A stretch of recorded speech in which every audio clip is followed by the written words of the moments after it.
হলো কায়েজ। আমরা এখন কচুক্ষেত স্বাধীনতা চত্বরের সামনে দাঁড়িয়ে আছি। এটা হচ্ছে স্বাধীনতা চত্বর। এখানে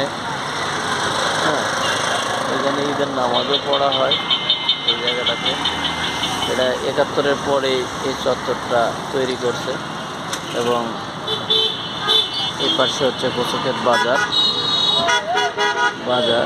পুরোটাই কায়েজ। এটা পুরোটা ভিতরে বাজার, এটা এই পাশে। আর সামনে হচ্ছে রজনীগন্ধা টাওয়ার, গোল চত্বরের পাশে আর কি। আর এই সাইডে হচ্ছে এটা হলো